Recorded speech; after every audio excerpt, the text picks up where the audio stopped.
Assalamualaikum warahmatullahi wabarakatuh. Kembali lagi bersama saya di Taka Talks, lapaknya ngobrolin apa aja.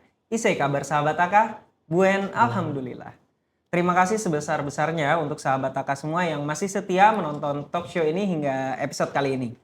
Di episode kali ini kita akan membahas tema pembangunan penajam pasir utara tahun 2026 memantapkan sektor strategis menuju gerbang ibu kota Nusantara. Pembahasan ini mengacu pada RPJMD atau Rencana Pembangunan Jangka Menengah Daerah Kabupaten Penajam Pasir Utara tahun 2025 hingga 2029 sebagai paduan dan pedoman pembangunan daerah Penajam Pasir Utara ke depannya sekaligus sebagai penjabaran visi misi Bupati dan Wakil Bupati Penajam Pasir Utara. Oleh karena itu kita sudah bersama dengan narasumber yang akan berbagi informasi tentunya dan membahas lebih dalam mengenai tema video kali ini. Langsung saja kita sambut Bapak Arif Afandi, SEMEMM, Kepala Bidang Inovasi, Teknologi, dan Pengkajian Perundang-undangan Bapelitbang Penajam Pasir Utara. Selamat datang Bapak. Selamat datang, Ya. Mas. Gimana kabarnya Bapak? Alhamdulillah baik. Ya. Nah sebelum kita memulai nih Pak, biasanya perkenalan dulu nih Pak. Karena tak kenal maka tak sayang. Oke. Kalau sudah kenal belum boleh sayang-sayang. Ya. Mungkin supaya sahabat Aka bisa mengenal lebih dekat dengan Pak Kabit nih. Silakan Pak. Siap. Baik, terima kasih. Perkenalkan, nama saya Arif Afandi. Saat ini sebagai Kepala Bidang Inovasi, Teknologi, dan Pengkajian Peraturan pada Badan Perencanaan Penelitian dan Pengembangan Kabupaten Penajam Pasir Utara. Saya di Bapelitbang baru 2 tahun, Mas, ya, kurang lebih. Sebelumnya memang banyak di kegiatan pengelolaan keuangan daerah di Badan Keuangan dan Aset Daerah. Dan kebetulan pernah juga di kelurahan sebagai staf. Ya, memang bertahap sampai dengan saat ini. Artinya bisa di pemerintah Bapelitbang, secara instansi fungsi perencanaan dan penganggarannya kan hampir sama. Jadi selama di BKAD dan di Bapelitbang ini perasaannya hampir mirip-mirip saja rasanya. Saya perlu adaptasi Pak ya. Ya, adaptasinya nggak perlu terlalu lama gitu kan. Iya betul sekali Pak. Mungkin kita mulai dari obrolan nih Pak. Tahun 2026 ini kan disebut sebagai tahun strategis nih Pak bagi Kabupaten Penajam Pasir Utara. Mengapa tahun ini dinilai penting gitu Pak? Ya, tahun 2026 ini kan adalah tahun pertama sebenarnya, atau tahun masuk di tahun kedua pelaksanaan RPJMD 2025-2029. Walaupun memang di tahap 2025 pembangunan itu masih dalam tahapan awal perencanaan daerah sesuai dengan tahapan 5 tahunan. Nah, di tahun 2026 ini kita sebagai tahun utama pelaksanaan RPJMD kita, karena memang 2025 sudah kita laksanakan, sudah kita letakkan fondasi, dan 2026 ini harus sudah berjalan sesuai dengan yang sudah kita susun untuk RPJMD 5 tahun ke depan. Secara umum bagaimana gambaran arah pembangunan PPU di tahun 2026 ini Pak? Iya, kalau pembangunan Kabupaten Penajam Pasir Utara secara umum di tahun 2026 ini adalah fokus untuk penguatan fondasi pembangunan daerah yang memang diarahkan untuk memperkuat sektor-sektor strategis daerah, salah satunya peningkatan kualitas pelayanan publik, kemudian bagaimana menyiapkan Penajam Pasir Utara secara optimal sebagai daerah penyangga dan gerbang ibu kota Nusantara, namun tetap menjaga keseimbangan antara pertumbuhan ekonomi, pemerataan pembangunan, dan keberlanjutan lingkungan. Kemudian Pak, kan pembangunan ini akan dilaksanakan nih Pak. Ya. Dan tentunya tahun 2025 kemarin telah dilaksanakan pembangunan fondasinya untuk pembangunan selanjutnya. Sektor-sektor strategis apa saja yang menjadi perhatian utama pemerintah daerah gitu? Oke, untuk sektor-sektor strategis untuk dilaksanakan di tahun kedua RPJMD ini, maksudnya tahun 2026, sebenarnya ada beberapa sektor, yaitu paling pertama di sektor-sektor unggulan kita untuk bagaimana penggerak utama ekonomi daerah seperti pertanian, perikanan, pariwisata, kemudian industri pengolahan maupun sektor energi dan sumber daya alam berkelanjutan. Kemudian ada juga tema pembangunan di tahun 2026 ini di dalam RPJMD tersebut, Pak ya. Ya. Eh, Bagaimana makna sederhana dari tema kali ini yang temanya adalah pemantapan sektor strategis secara optimal dan berkelanjutan? Iya, kalau secara tema pembangunan tahun 2026, memang kita sudah tetapkan sebagai pemantapan sektor strategis menuju kemandirian ekonomi untuk penajam pasir utara sebagai gerbang IKN. Maknanya bahwa pemerintah daerah harus fokus pada penguatan sektor-sektor unggulan tadi. Salah satunya untuk sektor perikanan, pertanian, pariwisata. Supaya memang kita tidak bergantung dari selalu dari transfer pemerintah pusat. Nah, kita berharap dengan penguatan sektor-sektor ini penajam pasir utara bisa bertumbuh searah dan sejalan dengan pembangunan IKN. Tidak ada ketimpangan Iya, tentunya, Pak biar ya. tidak ada ketimpangan. Eh, Pemerintah daerah sudah menetapkan beberapa prioritas pembangunan di tahun 2026 ini. Secara umum, apa saja prioritas tersebut, Pak? Ya, salah satunya prioritas pembangunan kita tahun 2026 itu adalah peningkatan kualitas SDM kita. Yang diantaranya itu ada kegiatan-kegiatan prioritas juga berkenaan dengan peningkatan kualitas SDM. Salah satunya pemberian bantuan stimulan bagi siswa sekolah, salah satunya melalui kartu penajam cerdas yang sudah kemarin beberapa kali dilakukan launching oleh kepala daerah, dalam hal ini Pak Bupati dan Pak Wakil Bupati. Kemudian pemberian beasiswa, selanjutnya peningkatan kualitas tenaga pendidik, terutama pendidikan anak usia dini, kemudian rehab gedung sekolah, fasilitas kesehatan, kemudian peningkatan kapasitas daya tampung rumah sakit kita, kemudian alat-alat kesehatan, termasuk pelatihan tenaga kerja berbasis kompetensi. Kemudian dari sektor infrastruktur dasar sendiri, fokus utama kita adalah peningkatan kualitas infrastruktur konektivitas. Kita menganggap bahwa konektivitas ini sangat penting antara IKN dan PTU sebagai wilayah mitra IKN. Kemudian wilayah-wilayah sekitar untuk bagaimana terintegrasi secara utuh. Jadi ketika orang ke IKN kan tentunya harus melalui PPU. Jadi kita berpikir konektivitas ini sangat penting. Yang kedua, peningkatan layanan untuk air minum perpipaan kita. Saat ini kita cakupan air minum kita baru mencapai sekitar 20-30%. Nah, ini yang ke depan akan kita tingkatkan dari sektor layanan air minum. Kemudian juga rencana pemerintah dalam hal ini yang sudah masuk dalam visi misi kepala daerah itu untuk pembangunan jalan lingkar, yaitu lingkar pesisir dan lingkar luar. Kalau istilah kita itu jalan ring road ya, ring road luar dan ring road dalam. Nah, ini yang lagi kita akan concern untuk penyusunan master plan-nya juga, termasuk ada penyediaan ruang-ruang terbuka untuk publik di setiap kecamatan. Jadi ketika ada kegiatan-kegiatan keramaian untuk di masyarakat itu tidak terfokus saja di kabupaten, tapi di tiap kecamatan ada. Misalnya ada alun-alun di tiap kecamatan seperti itu. Jadi nanti kegiatan-kegiatan publik kita bisa geser di tiap kecamatan. Misalnya dalam bulan ini di kecamatan mana, Babulu, Paku atau Waru, atau di pusat pemerintahan sendiri. Kemudian juga infrastruktur kelengkapan jalan seperti penerangan jalan, dan salah satu sektor program prioritas kepala daerah itu adalah penajam terang salah satunya. Yang tadi kan penajam cerdas dengan kartu penajam cerdas, kemudian penajam terang yang kita sudah rumuskan dalam beberapa kegiatan di pemerintah desa dan kelurahan, termasuk pembangunan kawasan dan penataan pelabuhan. Artinya pelabuhan Spit dan Klotok itu harus kita tata sedemikian rupa supaya, karena itu wajah utama masuk ke PPU ya, dari sektor dari arah laut gitu. Nah, kemudian di sektor unggulan lainnya ada peningkatan ketahanan pangan daerah kita.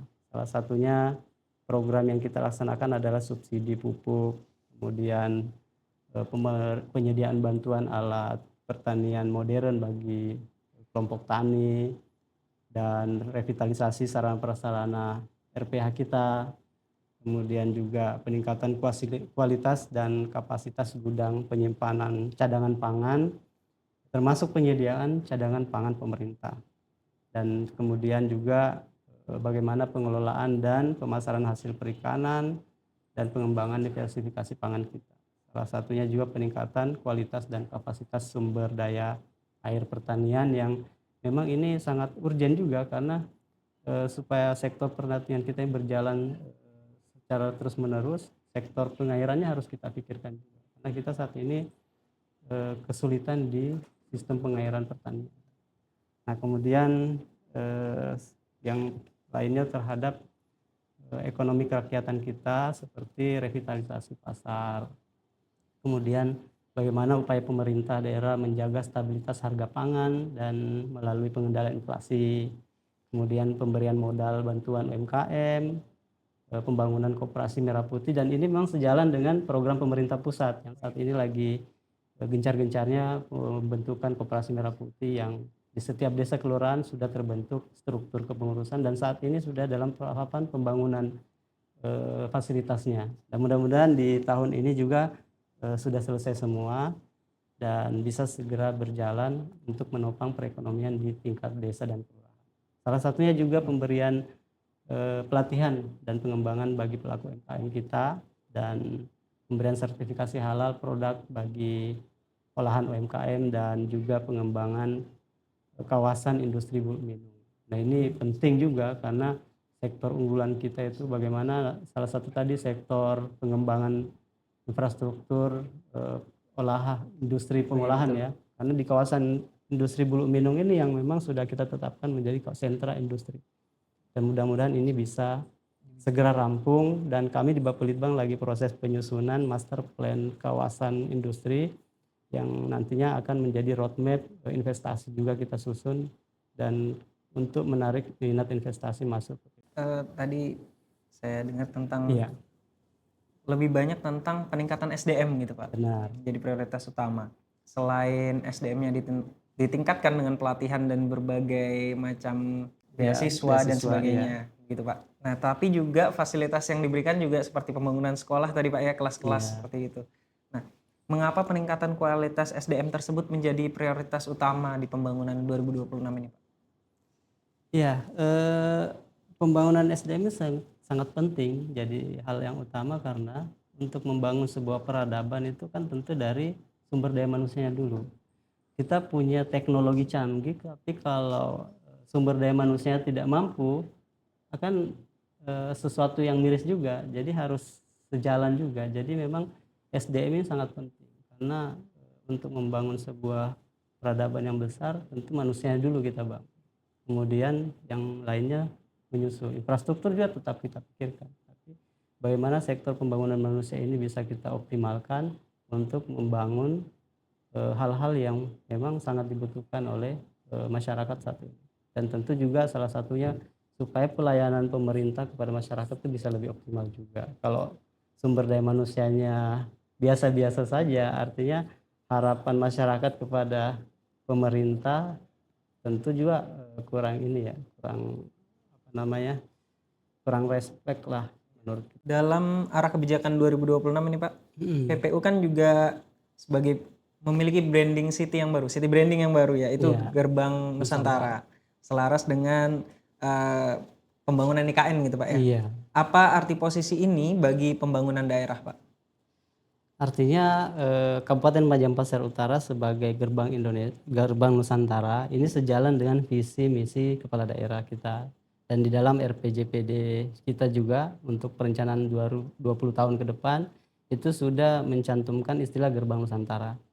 Kemudian juga di dalam RPJMD turunan dari RPJPD kita untuk perencanaan 5 tahunan ke depan itu sudah menegaskan bagaimana posisi Penajam Pasir Utara selaku sebagai gerbang Nusantara. Nah, posisi ini sangat strategis sebenarnya karena memang IKN ini adanya di Penajam Pasir Utara dan pintu masuknya adalah Penajam Pasir Utara. Ketika kita mau masuk ke IKN dari segala arah pasti masuknya lewat Penajam Pasir Utara. Makanya penegasan posisi gerbang Nusantara ini sangat penting. Di sisi lain juga dalam Undang-Undang 3 2022 tentang Ibu Kota Nusantara itu menegaskan Penajam Pasir Utara sebagai daerah mitra. Nah, kita menegaskan daerah mitra Penajam ini bukan hanya sebagai daerah mitra, tapi sebagai penyangga utama, gerbang utamanya IKN. Jadi ketika IKN bertumbuh, Penajam Pasir Utaranya juga harus bertumbuh. Istilah kita, IKN itu lahir dari rahimnya Penajam Pasir Utara. Seperti itu. Kemudian untuk mempersiapkan itu semua tentunya, bagaimana pemerintah ini mampu memanfaatkan peluang gitu Pak, dari Benar. keberadaan IKN tersebut Pak? Iya, yang itu tadi saya sampaikan bahwa keberadaan IKN ini tidak hanya IKN-nya saja yang bertumbuh, tapi bagaimana wilayah-wilayah di sekitar IKN ini juga turut bertumbuh. Karena sebuah keniscayaan ketika pusat pemerintahan di wilayah penunjangnya tidak difikirkan juga. Artinya dari sisi konektivitasnya, kemudian daya dukung infrastrukturnya. Kita lihat saat ini infrastruktur di IKN sangat luar biasa ya, mewah, megah, tapi di wilayah-wilayah sekitarnya kita miris gitu kan. Nah ini yang harusnya menjadi daya semangat kita, mendorong kita untuk bagaimana pertumbuhan IKN itu juga memberikan semangat untuk kita di Penajam Pasir Utara bisa bersama-sama bertumbuh sejalan dengan apa yang sudah direncanakan secara nasional. Jadi paling tidak Penajam Pasir Utara sebagai gerbang utama IKN, eh, pemerintah pusat juga harus melihat sejauh mana sih fungsi wilayah daerah mitra ini, terutama daerah Penajam Pasir Utara yang juga merupakan wilayah asalnya IKN, yang memang sebagian wilayah kita diambil sebagai kawasan inti maupun kawasan delineasi IKN. Nah, ke depan juga kita harus pikirkan bagaimana pasca pemerintah khusus yang akan berjalan di IKN ini bisa sejalan dengan pemerintah Penajam Pasir Utara. Nah, cuma kita takutkan kalau Pemdasus sudah berjalan di IKN, Penajam Pasir Utara kan saat ini ada 4 kecamatan. Betul sekali. Sementara IKN ini kan sudah ngambil 1 kecamatan. Kecamatan. Jadi kita tinggal 3 kecamatan. Nah ini juga perlu difikirkan ketika Pemdasus berjalan yang memang secara wacananya di 2028 berdasarkan Perpres terkait dengan rencana kerja pemerintah ya, pemutakhiran itu bahwa IKN sebagai ibu kota politik di tahun 2028. Nah, kalau kita mau mengejar proses pembangunan sampai dengan 2028 sejajar dengan IKN itu sangat-sangat miris juga. Artinya kemampuan fiskal pemerintah daerah tidak sanggup untuk mensejajarkan itu. Maka dari itu kita mendorong bagaimana pemerintah pusat melihat juga memberikan ruang fiskal juga yang lebih leluasa kepada wilayah-wilayah mitra terutama Kabupaten Penajam Pasir Utara. Nah ini yang saat ini lagi kita perjuangkan, kami dengan pimpinan daerah, Bapelitbang dan beberapa OPD-OPD teknis selalu melaksanakan kegiatan audiensi langsung dengan pemerintah pusat, baik itu di Kementerian Teknis maupun kementerian sektoral yang memang menangani kegiatan-kegiatan pembangunan. Dan saat ini juga kalau kita lihat kebijakan pemerintah pusat, semua program-program itu ditarik ke pusat. Jadi bagaimana program pemerintah pusat ini kita carikan lokasinya di Penajam Pasir Utara. Nah ini yang lagi kita gencar-gencar melakukan kunjungan, audiensi dengan kementerian-kementerian teknis supaya program-program itu jatuhnya dilaksanakannya di Penajam Pasir Utara. Tinggal bagaimana kesiapan kita teman-teman di perangkat daerah teknis ini menyiapkan landasannya, kemudian daya dukungnya seperti apa. Salah satunya tadi penyesuaian kecepatan dan kerja kita di masing-masing SDM yang ada di dinas teknis ini untuk menangkap peluang itu. Perlu adanya kolaborasi dan sinergi gitu Pak ya, Betul, dengan tentunya pemerintah pusat dan OIKN begitu Pak ya. betul. Kemudian Pak, mengapa tata kelola pemerintahan kan ada juga di RPJMD tersebut Pak ya, menjadi bagian penting dalam arah kebijakan pembangunan di 2026 ini Pak? Salah satunya memang tadi kita sampaikan tata kelola pemerintahan kan perlu kita selalu tingkatkan ya, supaya eh, tata kelola kita ini semakin baik, pemerintahan kita ini semakin menyesuaikan dengan kondisi perkembangan terkini. Jadi kemajuan teknologi tidak bisa kita pungkiri, sehingga salah satu untuk upaya percepatan pelayanan publik itu tata kelola pemerintahan harus kita laksanakan. Salah satunya infrastruktur pelayanan. Ya memang saat ini kita tidak memungkiri juga masih ada beberapa perangkat daerah yang dalam tanda kutip belum memiliki gedung atau kantor yang representatif lah gitu ya. Tapi paling tidak pemerintah terus melakukan upaya pemenuhan gedung-gedung dan sarana prasarana pemerintahan kita untuk bisa terpenuhi walaupun dalam kondisi anggaran dan fiskal kita saat ini kurang optimal gitu ya. Tapi paling tidak pelayanan itu tetap kita laksanakan, tetap kita berikan. Ya, tata kelola pemerintahannya sesuai dengan visi misi kepala daerah juga bahwa bagaimana pelayanan publik ini bisa bertransformasi dalam tata kelola pemerintahan secara digital. Bahkan sudah kita laksanakan, kemarin sudah dilaksanakan launching ya.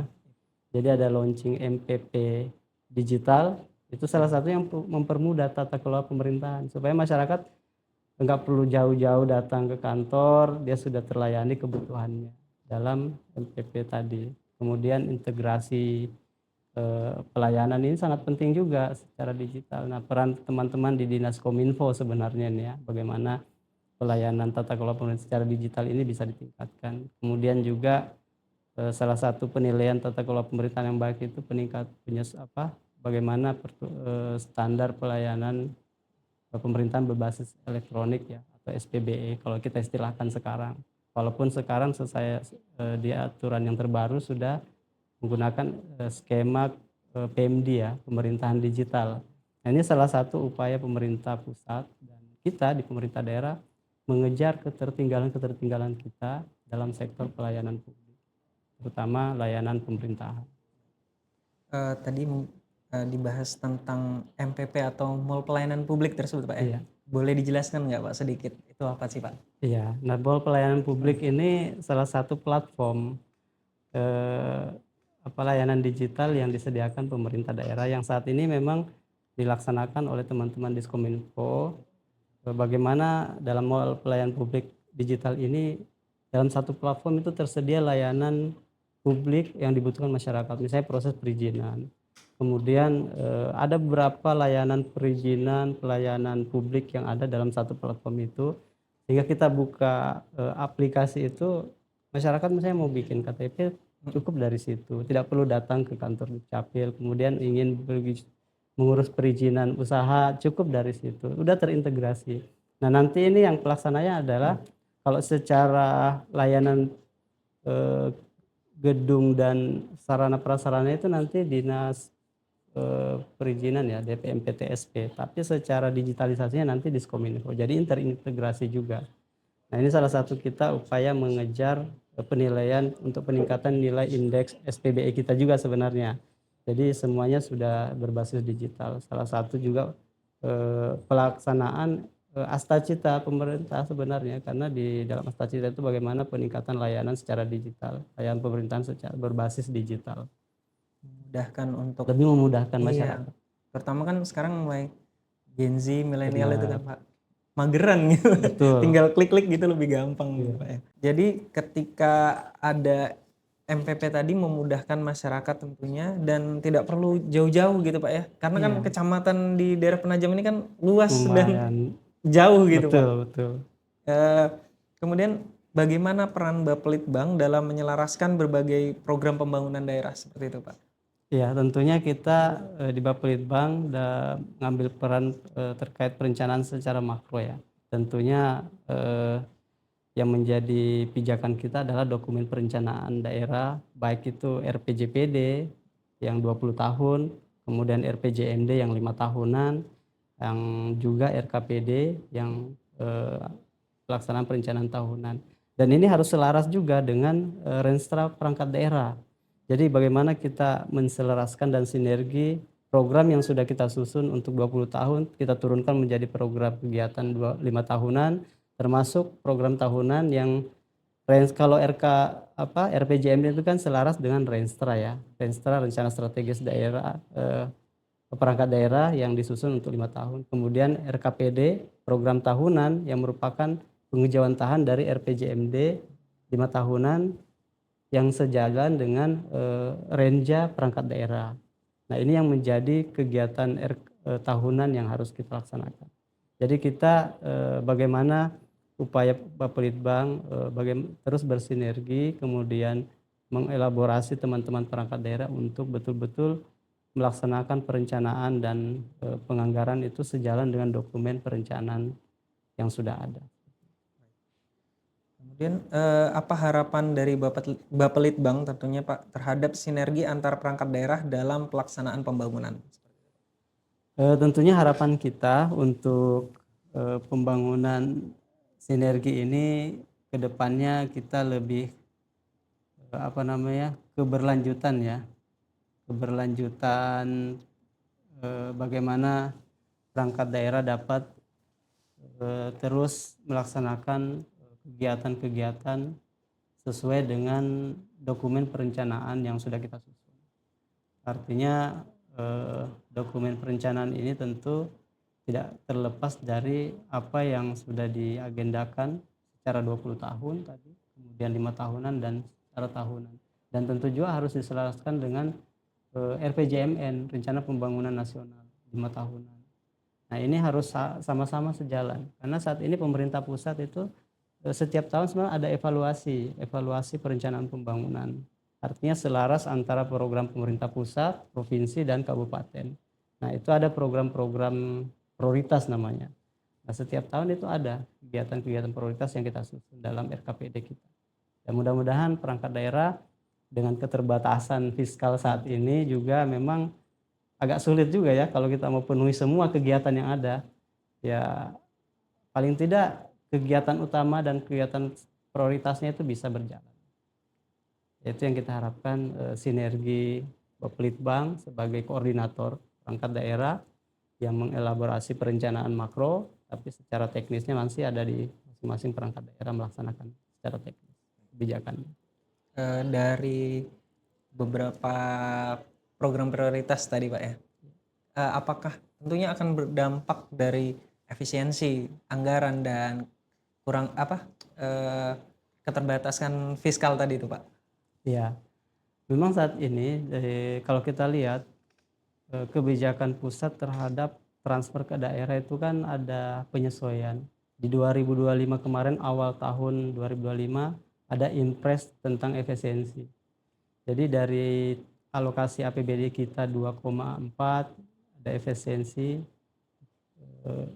turun sekian persen, 50% untuk belanja operasional dikurangi. Kemudian imbas dari itu lanjut di tahun 2026 ini. Jadi memang sangat signifikan sekali penurunan alokasi fiskal pemerintah daerah, terutama dana transfer. Karena ini memang menjadi kebijakan pemerintah pusat. Tapi kalau kita lihat secara struktur APBN itu sebenarnya meningkat dari 3.500 triliun itu sekarang 3.800 triliun. Tapi nilai beban APBN itu yang lebih besar adalah program prioritas pemerintah pusat. Nah, kemudian TKD kita dari 900 sekian triliun sekarang sisa 600 sekian triliun. Jadi ada pemotongan 25% sampai 50% dana transfer. Nah, ini sebenarnya kebijakan-kebijakan yang saat ini yang kita tidak terlalu paham juga ya secara teknis ada apa sebenarnya pemerintah pusat mengambil mekanisme ini sehingga memangkas dana transfer pemerintah daerah itu sekian 25% sampai dengan 50%. Bahkan kalau kita lihat dari alokasi dana bagi hasil pusat yang dulunya seperti pemerintah provinsi Kaltim itu dapat alokasi sampai 14 triliun, sekarang sisa 4 triliun. Jadi memang sangat-sangat besar sekali pengurangan. Cuma kita berpositif thinking saja bahwa kebijakan yang dilaksanakan pemerintah pusat ini artinya bukan untuk menyesarakan pemerintah daerah gitu ya. Tapi bagaimana pemerintah ini menarik program ke pusat supaya kegiatan program ini bisa lebih terarah dan terukur bagi daerah-daerah yang sangat membutuhkan. Artinya diprioritaskan untuk memang betul-betul daerah yang membutuhkan.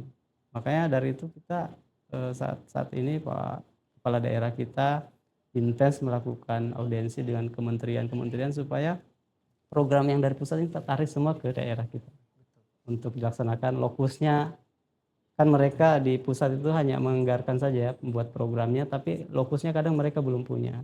Nah, ini yang gimana kita melakukan upaya koordinasi, kolaborasi dengan pemerintah pusat, sinergi supaya kegiatan pusat itu bisa dilaksanakan di daerah kita Salah satunya yang kita lakukan adalah pengusulan beberapa program strategis nasional untuk di wilayah PPU sejalan dengan arah pembangunan IKN ya.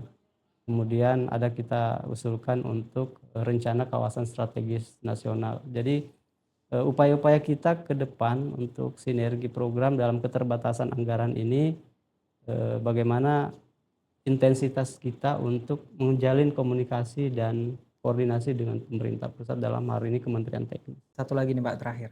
Pesan atau harapan apa yang ingin Bapak sampaikan tentunya kepada masyarakat Penajam Pasir Utara untuk dapat bersama-sama mendukung fokus pembangunan daerah? Tentunya pesan dan harapan kami di Bapelitbang kepada masyarakat Penajam Pasir Utara adalah semangat membangun Kabupaten Penajam Pasir Utara adalah dengan kolaborasi, di mana dengan semangat kolaborasi ini tidak hanya melibatkan sinergi antar tingkatan pemerintahan saja, namun juga membutuhkan peran serta masyarakat. Maka dari itu pemerintah Kabupaten Penajam Pasir Utara mengajak masyarakat untuk saling berkolaborasi dalam merencanakan, melaksanakan, dan mengawasi jalannya pemerintahan di Kabupaten Penajam Pasir Utara. Kemudian saran dan kritik termasuk serta masukan dari masyarakat itu merupakan saran dan masukan terbaik bagi jalannya pemerintahan, sehingga kita bisa bersama-sama untuk mengawal jalannya pemerintahan dan pembangunan daerah kita. Jika ada kendala ataupun masalah, ya kami berharap masyarakat dapat menyampaikan kepada pemerintah melalui perwakilannya atau melalui teman-teman di lembaga legislatif sebagai perwakilan dari masyarakat. Kemudian bisa saja melalui RT setempat juga atau lurah desa, lurah atau kepala desa, untuk menyampaikan hal-hal yang memang menjadi unek-unek dari masyarakat itu.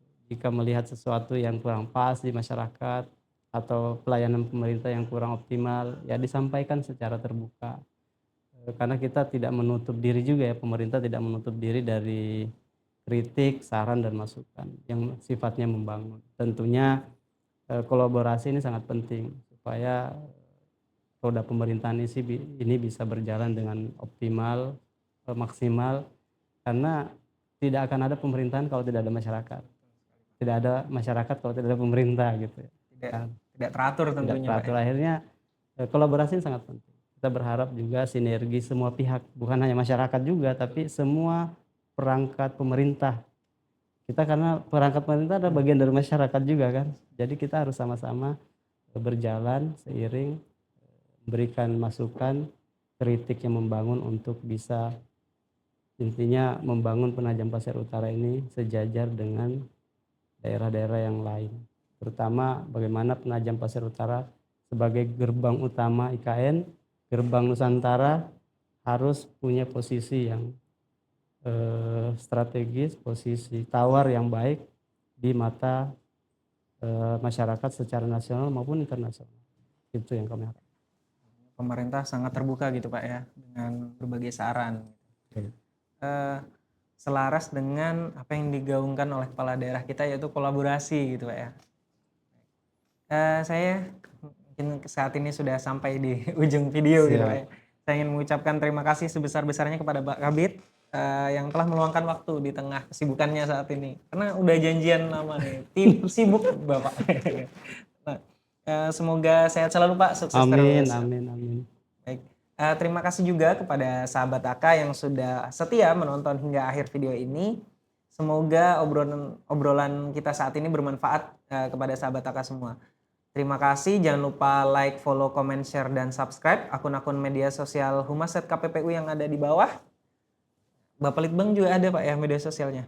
Ada, Ada. tapi belum terlalu aktif ya. Oke. Nanti di follow aja nanti. Siapa tahu nanti setelah ini aktif gitu Pak ya, untuk menyapa masyarakat nih PPU. Ya. Baik. Baik, kami tim Taka Talks, kami pamit undur diri. Wassalamualaikum warahmatullahi wabarakatuh. Terima kasih.